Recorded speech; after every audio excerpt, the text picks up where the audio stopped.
المحافظة الشرقية، وهذه قرية الصلحية في منطقة بحر البقر، قرية صغيرة في ريفنا الهادئ الوديع، تقطنها 80 أسرة يعمل أفرادها في الزراعة وفي منشآت هيئة استصلاح الأراضي.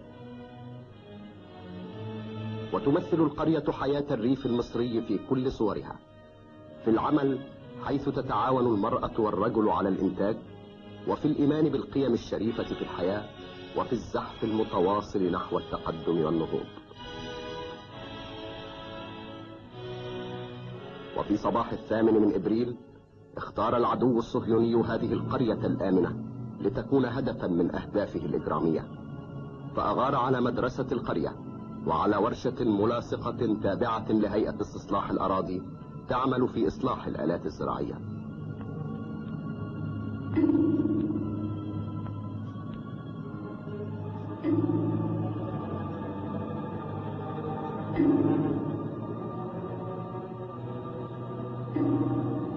وتضم المدرسة بين جنباتها 150 من البراعم الصغيرة تتراوح أعمارهم بين 6 و11 ربيعا.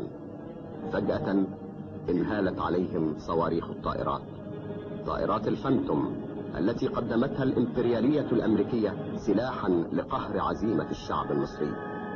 وفي لحظات كان 36 تلميذا وتلميذة تحت الأنقاض ووسط جحيم من النيران، بينما أصيب أطفال آخرون وعدد من العاملين في المدرسة بجراح خطيرة.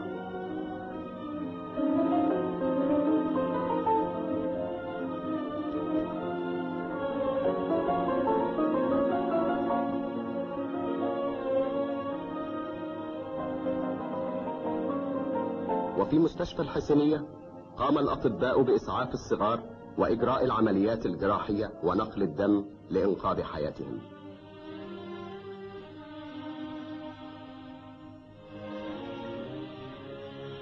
لقد سجل رجال الصحافة العالمية هذه المأساة الوحشية، واستنكر الضمير العالمي جريمة الصهيونية التي تقف وراءها وتساندها قوى الإمبريالية عدوة الشعوب. وأصبح واضحا للجميع نوع العدو الذي نواجهه، قيمه وأساليبه وأهدافه الإجرامية. إن شعب الجمهورية العربية المتحدة الذي لن ينسى أطفاله الأبرياء لا يزداد إيمانه بحتمية النضال وتصميمه على الانتصار.